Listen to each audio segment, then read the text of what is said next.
All right, everybody, we'll start with an opening statement, and then we'll take some questions. Raise your hand, we will get a mic to you. We're officially 1-0 following press conferences when y'all put police tape up for me in that area right over there. So thanks for doing that. And I thought our kids really, after a slow start, hung together, stuck together, weathered a punch in the face. And then from that point on, I thought, other than just that little stretch there at the end of the fourth quarter, beginning of the fourth quarter when they pressed us, I thought we played again for the third straight game about as well as we could. Mike, 9 conference wins, beat Tennessee twice in the same season. You got to feel pretty good about where you are right now.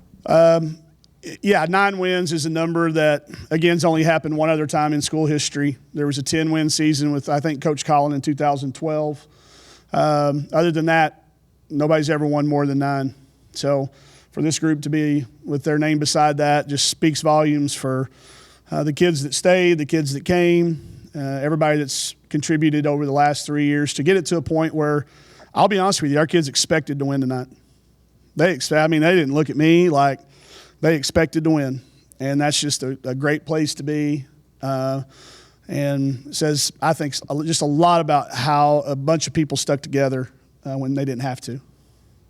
Amber Ramirez got off to a big start in the first quarter, 12 points in the first. I mean, how much were you able to build off of that, and how much confidence, from that point on? We had seen on film that they didn't tend to like to bring the big kid out from the paint, so we just, whoever that girl was she was guarding, we just used her to screen, and Amber, what she does best, and everybody thinks it's shoot the three, but she has got a killer mid-range.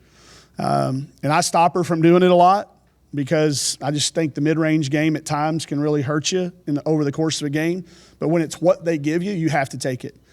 And we started working on it against Ole Miss a little bit in the second half. You can go back and look. Once we got a comfortable lead, we said stop driving it, stop shooting the three, start working on that. So we're going to have to do that 3 of the next 4 games. We're going to have to do it against Tennessee first, then against Mississippi State, and again against LSU. But it's what she does. And then when they made an adjustment, she started moving it around, found Lex, found Chelsea, found Mac a couple of times. And I thought we really got them spread out and made them change their game plan. How big a factor is toll-free, especially late in the half or late in the first her quarter? Rebounding. I don't know how many she ended up with, but she had 6 I don't think I have a final box, do I? Oh, yeah. Where's that? So she only got one more, but, she was making so many tipping balls, the steal after she had made a layup, just her energy level, even though her shot initially wasn't going, and that's what got her going again. The 3 in transition, she's contagious. Y'all see it. You can't help but play hard when she's playing hard. And I think that made everybody play a little bit harder. And it's easy when she's sitting over there at, 5'7" and whatever she weighs, and you're looking at the rest of your team going, how does this kid have more rebounds than you?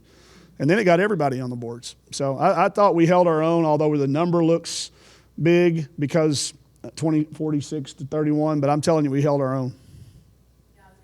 Branch out on that, but tallest team in the SEC, probably in the country. But to be able to have 21 defensive rebounds against this team, only 12 second chance points, how big is that? Well, that's the difference in the game because that's where the turnovers then make a difference. If we don't do that and that number magnifies, then the turnovers don't help us at all. So just being able to hold your own, get a few tough ones. And I'll tell you, I think we got a lot of crucial ones, like timely ones, like when we really needed to stop. I thought we came up with some big ones. And they were all around the ground. They weren't, we're not going to get the 9-foot rebound, but we got a lot of 6-inch rebounds. Let's talk about the tenacity that they showed. I mean, being all over the floor tonight and being on the other end of when they tried to come back, they found a way to extend the lead out. I mean, you got Chelsea diving for loose balls. You got Taylor jumping in there. Rokia's always going to do that. But we had some kids that, it's not their thing, became their thing. And that just means they really wanted to win. There's a lot of evidence on that video that we'll be able to break down tomorrow that shows kids care.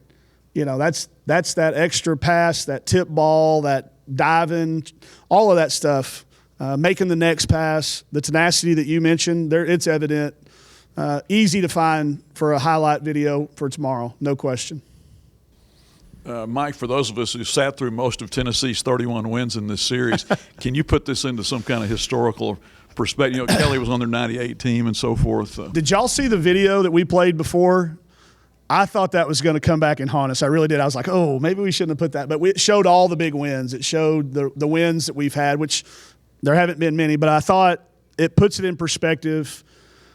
You know, they're one of those programs that got women's basketball started and continued and is still, you know, an example for all of us to look up to. But now we got 2 wins in a row. That makes a streak. I told the kids 1 game doesn't make a winning streak. You got to get 2 for it to be a streak. To put them back-to-back years, it's a Tennessee team that's starting to play well too. So it's not. I'm telling you, it's not like we.